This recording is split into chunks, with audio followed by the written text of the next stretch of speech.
हा जो निर्णय झाला की पोलीस ॲक्शन घ्यायचं, त्यानंतर प्रचंड तयारी करावी लागली. सदर्न कमांड साऊथला त्यांना इन्स्ट्रक्शन देण्यात आले की तयारी करा पोलीस ॲक्शनची.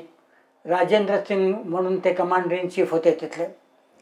इकडे पोलीस ॲक्शन झाल्याबरोबर जे बदल होणार, ऑफिसर्स तिकडले बोलायचे, मैसूरमधले, महाराष्ट्रातले, कुणाकुणाची नियुक्ती इथं होईल आणि कोणत्या पोस्टवर होईल त्याची तयारी झाली.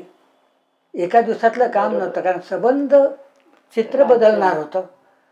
आणि मग ती तारीख ठरली आणि पोलीस ॲक्शन होणार हे लोकांना जाणवायला लागलं. मिलिटरी येऊन सोलापूरपाशी येऊन थांबली. इकडे विजयावाड चारीकडून मिलिटरी त्यांच्या भागात तयार झाली. 11 सप्टेंबरला निजाम याचा जिन्नाचा मृत्यू झाला 2 दिवस आधी. तर नेहरूंना असं वाटलं की जिन्ना ही एक मोठी व्यक्ती होती भारतीय स्वातंत्र्य संग्रामात. टिळकांची बाजू घेऊन ते हे लढायचे, कायदा कानून वगैरे.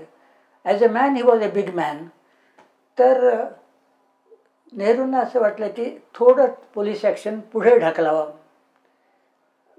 सिस्टर कंट्रीचा गव्हर्नर जनरल गेलेला आहे जो भारतात होता वगैरे. पटेलांनी जो निर्धार केला होता की नाही 13 तारीख ठरलेली आहे त्या दिवशी. आता हे जे एक चित्र असतं ना की पटेलांमध्ये, म्हणजे एक त्रयस्थ माणूस म्हणून सांगतो, इतिहासाचा विद्यार्थी म्हणून, की पटेलांमुळे पोलीस ॲक्शन झालं हे खरं नाही. तो निर्णय गव्हर्नमेंट ऑफ इंडियाचा होता. 1 जानेवारी 1948ला झाला होता. फक्त पटेलांनी निर्धार काय केला होता की 13 तारखेलाच पोलीस ॲक्शनची सुरुवात करायची. जिन्ना वगैरे गेले म्हणून थांबायचं नाही. तिथे मी त्यांना जरूर श्रेय देईन. तर ते 13 सप्टेंबरला पोलीस ॲक्शनची सुरुवात झाली. चारीकडून सैन्य हैदराबादमध्ये शिरलं संस्थानामध्ये.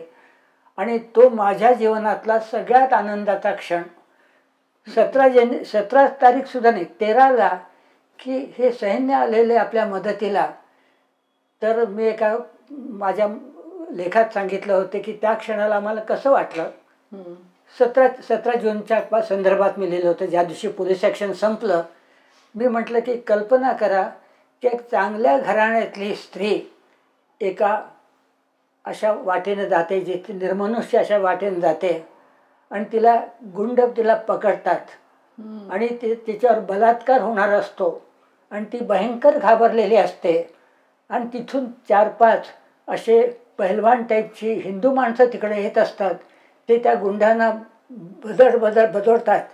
त्या बाईला घरी आणून सोडतात. त्या क्षणाला त्या बाईला जसं वाटलं असेल तसं आम्हाला वाटलं. की एकदम आम्हाला खरंच वाटलं नाही की भारत स्वतंत्र झाला आहे म्हणून.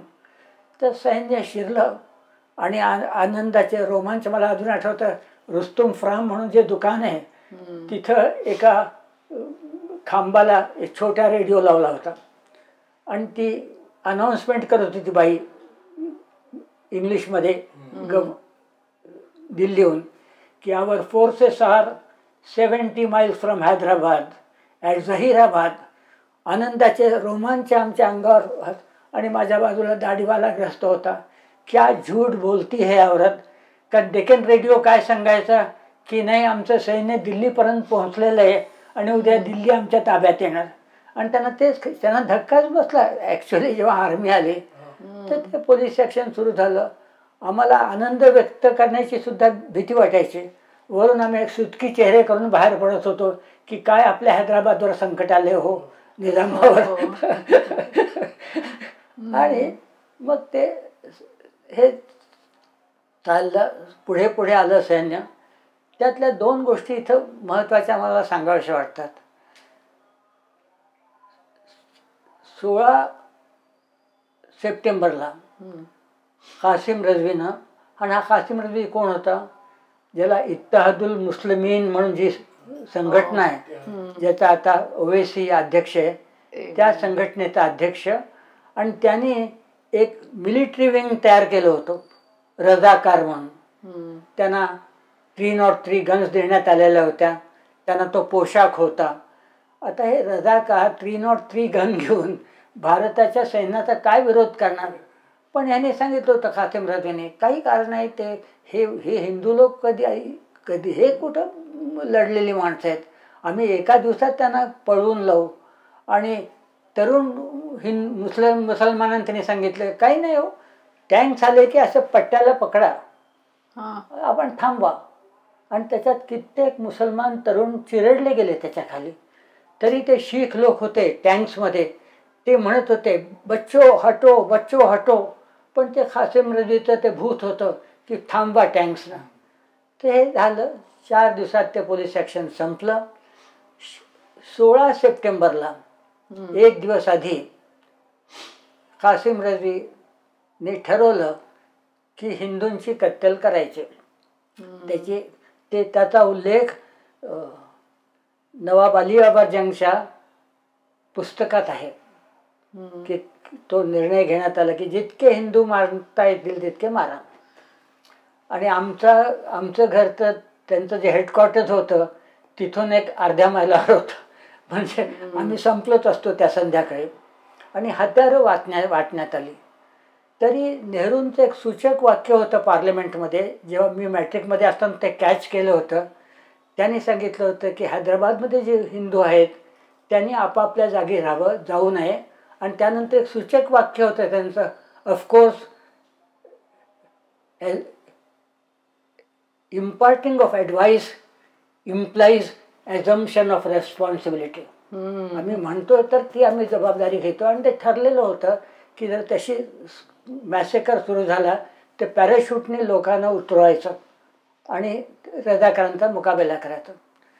तर ते तारीख ठरली, 16 सप्टेंबर, हिंदूंची कत्तल करायची. रजाकारांना हत्यारं वाटण्यात आली. तेव्हाच्या 2 घटना सांगतो. आमचे नात्यातले LB देशपांडे, जे पुढे रजिस्ट्रार झाले, ते तेव्हा व्हाईस चान्सलरचे PA होते.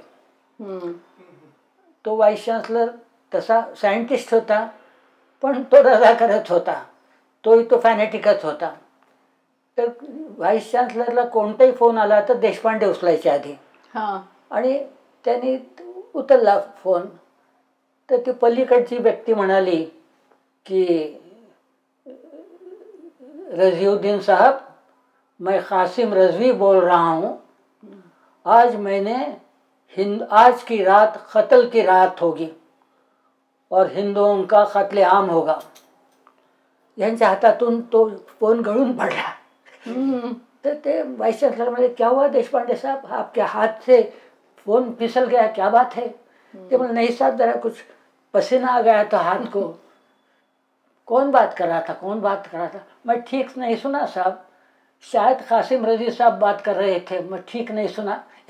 स्पष्ट ऐकलं होतं.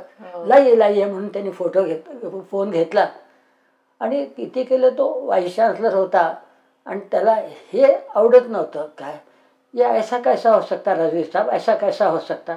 नहीं, मैंने हुक्म दे दिया है कत्ले आम का हिंदुओं का. आणि त्या दिवशी त्या वाइस चान्सलरने काय केलं, एका मुसलमान माणसाला देशपांड्यांच्या घरावर प्रोटेक्शन करता म्हणून पाठवलं. तर देशपांडे मंडळी म्हणाले, आम्ही आणखी घाबरून गेलो, तो माणूस मुसलमान आणि त्याचाच आमच्यावर हल्ला होणार.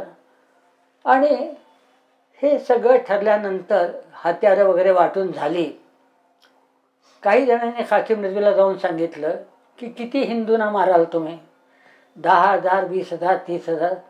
उद्या सैन्य येते हैदराबादमध्ये. मी माझ्या एका लेखात लिहिलं होतं की तो निर्णय अंमलात आणला गेला असता तर आज हा लेख लिहिला गेला नसता म्हणून. तर हे असं ते काळ. मग ते हैदराबाद पोलीस ॲक्शन झालं. मग घराघरातून हिंदू बाहेर पडले. एक प्रचंड मोठी मिरवणूक निघाली, ज्याचा मी उल्लेख लेखात केलेला आहे. ज्यात 3 नावं वारंवार घेतली जात होती: पंडित जवाहरलाल नेहरू की जय, सरदार वल्लभभाई पटेल की जय, स्वामी रामानंद तीर्थ की जय. ते असं ते चित्र होतं ते.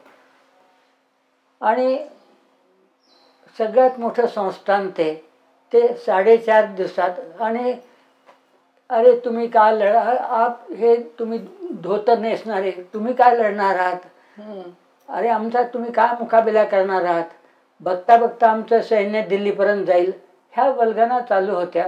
म्हणून it came as a shock to the Muslims of Hyderabad